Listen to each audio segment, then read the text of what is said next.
한때 바쁜 도시 생활 속에서 작은 자연의 이치를 무시하고 살아가던 지민은 갑작스러운 건강 문제로 인해 새로운 전환점을 맞이하게 되었다. 하루를 시작하는 것이 힘들어지고 집중력도 떨어지기 시작하자 그는 몸속에서 보내는 시그널을 눈치채기 시작했다. 항상 바쁘게만 살아가던 그의 일상에 자연적인 치유 방법에 대해 관심을 가지게 된 것은 조금 의외의 일이었다. 지민은 먼저 주변의 친구들에게 자연 치유에 관해 물어보았다. 일부 친구들은 한약이나 각종 건강제를 추천해주기도 했지만 지민은 좀 더 근본적인 자연 치유 방법을 찾고자 했다. 그러던 중 우연히 몸과 마음의 조화라는 책을 접하게 되었고 이는 그의 생각을 완전히 바꾸어 놓았다. 책의 저자인 서유는 자연 치유 전문가로 몸과 마음의 균형을 맞추는 데 초점을 맞추고 있었다. 서유는 자연이 가진 치유력을 강조하면서도 각자의 생활 패턴에 맞춰 자연과 조화를 이루는 방법을 소개했다. 서윤의 접근 방식은 확신을 가지게 했다. 진정한 치유는 단순히 몸이 아닌 마음까지 건강해질 때 비로소 이루어진다는 사실을 깨닫게 되었다. 그는 서윤의 가이를 바탕으로 다양한 자연 치유 방법을 시도하게 되었다. 지민은 매일 아침 요가를 시작해 신체의 균형을 맞추고 명상을 통해 마음의 고요함을 찾아갔다. 점차 몸과 마음이 편안해지는 것을 느끼게 되었고 조금씩 에너지가 회복되기 시작했다.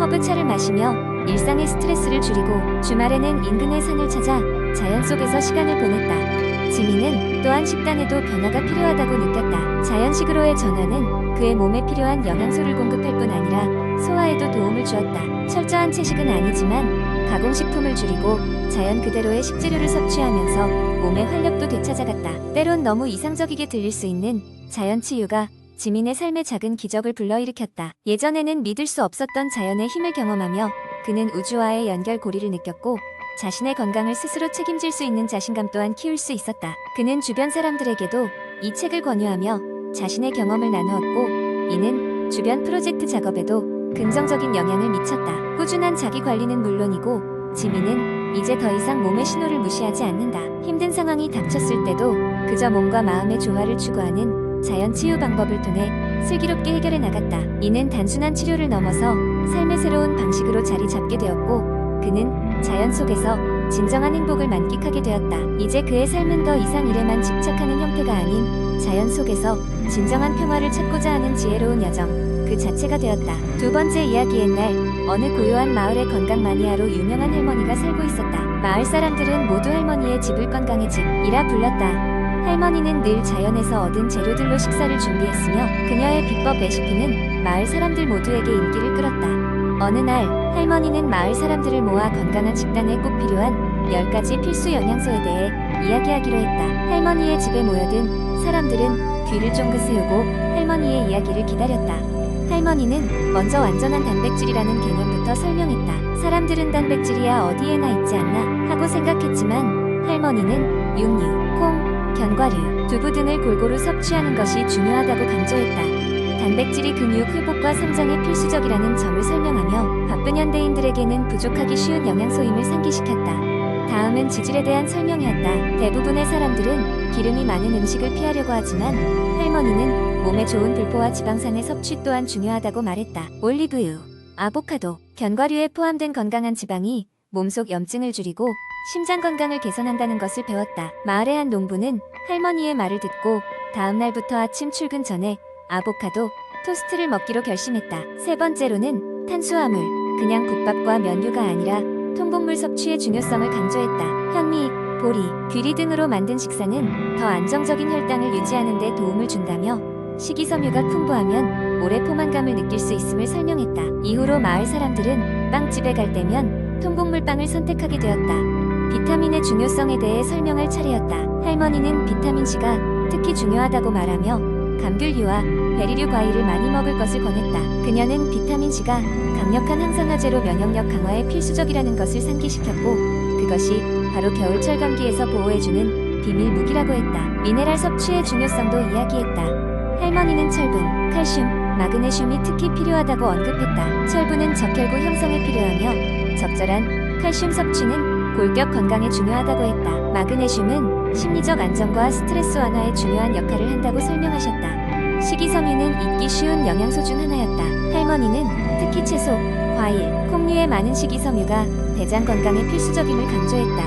혈중 콜레스테롤 수준을 낮추고 소화를 개선하는 데 필수적이라 했다. 할머니는 마을 사람들이 수분 섭취의 중요성을 잊지 않도록 물을 충분히 마실 것을 당부했다. 많은 사람들이 물 대신 커피나 탄산음료를 마실 때가 많은데 순수한 물이야말로 체내 노폐물을 배출하고 신체 기능을 원활히 하는데 필수적이라는 것을 잊지 말라고 강조했다. 우리는 다양한 항산화제를 통해 건강을 지켜야 한다고도 했다. 할머니는 특히 베리류와 녹차를 즐기며 항산화 성분이 몸속의 면역세포를 보호하고 재생시키는 데 중요한 역할을 한다고 했다. 그리고 마지막으로 프로바이오틱스의 중요성을 이야기했다.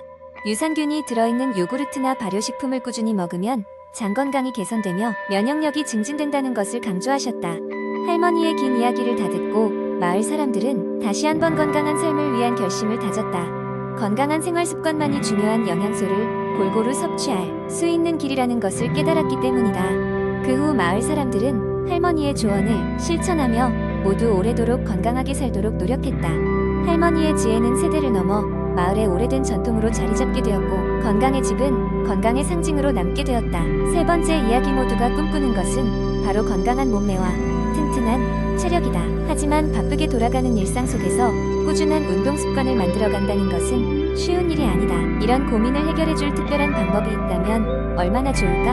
하루 10분 초간단 운동법. 이 바로 그 해답이 될 수 있다. 일주일 전 나는 이런저런 핑계를 대며 운동을 미루던 중에 친한 친구로부터 운동에 대한 과감한 도전을 제안받았다. 그 친구는 나처럼 운동이 귀찮지만 동시에 건강을 챙기고 싶은 직장인들에게 딱 맞는 운동법을 발견했다고 했다. 그 방법이란 바로 하루에 단 10분만 투자하면 큰 변화를 느낄 수 있다는 점에서 매우 매력적으로 다가왔다. 운동의 이름은 10-10-10이다. 처음에 듣고 이게 무슨 암호 같은 얘기인가 했지만 곧 그 의미를 알게 되었다. 여기서 첫 번째 10은 10초 동안의 강도 높은 운동을 의미하고 두 번째 10은 10초 동안의 휴식을 의미한다. 마지막 세 번째 10은 이 사이클을 10번 반복한다는 것이다. 흥미로운 점은 이 조합이 심박수를 더욱 빠르게 올리고 신진대사를 활발하게 만들어준다는 사실이다. 친구와 인터넷에서 이 운동법의 시범 영상을 찾아봤고 누구나 따라할 수 있는 쉬운 동작으로 구성된 것을 보았다. 첫 번째 사이클은 점핑잭, 두 번째는 스쿼트, 세 번째는 팔 벌려 뛰기로 구성되어 있었다. 이러한 동작들은 기구나 특별한 장소가 필요 없고 집에서 그냥 편한 옷차림으로 수행할 수 있어 매력적이다. 처음 시작할 때만 해도 10분이 그렇게 길게 느껴질 줄은 몰랐다. 하지만 막상 해보니 처음 몇 번의 반복에서는 숨이 차오르고 몸이 점점 뜨거워지는 것을 느꼈다. 그때마다 10초의 휴식이 얼마나 달콤하게 느껴지던지. 하지만 몇 차례 반복하길 거듭하다 보니 몸의 긴장이 풀어지고 익숙해지기 시작했다. 어느새 마지막 반복이 끝났을 땐 온몸이 땀에 젖었고 기분 좋은 피로감이 밀려왔다. 이렇게 간편한 운동을 일주일 정도 매일 하다 보니 눈에 띄는 변화들이 나타나기 시작했다. 체중이 눈에 띄게 줄어들진 않았지만 분명히 몸의 라인이 달라졌고 피곤함도 덜 느끼게 되었다.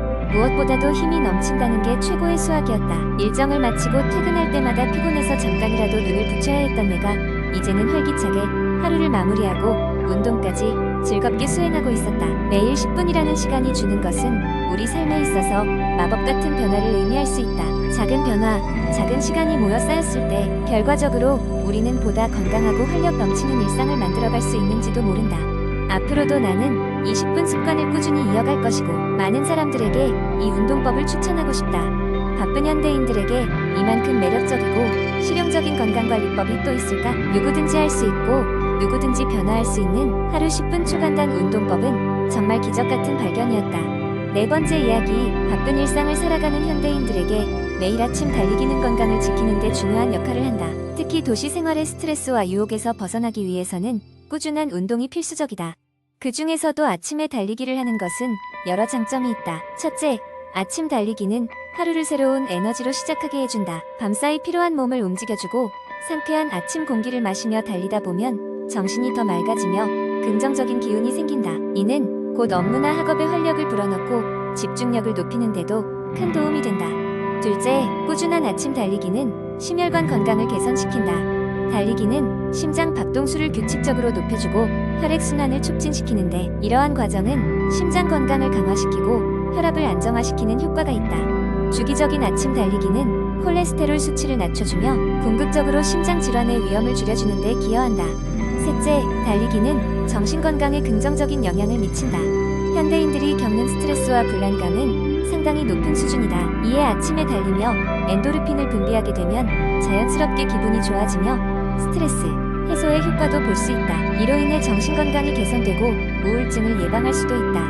넷째, 살을 빼는데 효과적이다. 체중 관리는 건강한 삶을 사는데 중요한 요소 중 하나이다. 아침 달리기는 상대적으로 바쁜 하루 일과 중에 운동을 마칠 수 있는 방법으로 신진대사가 활발할 때 달리기를 통해 칼로리를 효과적으로 소모할 수 있다. 체중 감량을 원하는 이들에게는 꾸준한 아침 달리기가 큰 도움이 되는 셈이다. 다섯째, 피로 회복이 빨라진다. 달리기를 통해 몸은 더 강해지고 체력도 길러지기 때문에 일상적인 피로에서 빠르게 회복할 수 있다. 이는 오히려 달리기를 하지 않는 시간이 더 지치고 피곤하게 느껴질 정도로 하루를 활발히 보내게 도와준다. 여섯째, 소셜 활동에도 긍정적인 영향을 준다. 혼자 달리기를 시작했다 하더라도 시간이 지나면서 점점 다른 달리기 그룹이나 커뮤니티에 참여하게 되면서 자연스럽게 사회적 관계가 형성될 수 있다. 이는 새로운 친구를 만나고 같은 취미를 가진 사람들과의 교류를 통해 삶의 질을 높이는 요소가 된다. 일곱째, 규칙적인 일상이 만들어진다. 아침 달리기는 일상의 규칙성을 더해준다. 하루의 시작을 일정하게 설정함으로써 나머지 시간에 대해서도 더 체계적이고 규칙적인 관리가 가능해진다. 이러한 일상의 패턴은 장기적인 건강과 지속 가능한 자기 관리의 기반이 된다. 결론적으로 매일 아침 달리기는 단순한 운동 그 이상이다. 이는 신체 건강 개선뿐만 아니라 정신적 안정과 사회적 유대 형성, 그리고 삶의 질 향상에 기여하고 있다. 달리기를 시작하기 위해서는 큰 변화가 아닌 작은 단계부터 천천히 시작해보는 것이 좋으며 그 과정 속에서 자신의 변화를 느끼게 될 것이다.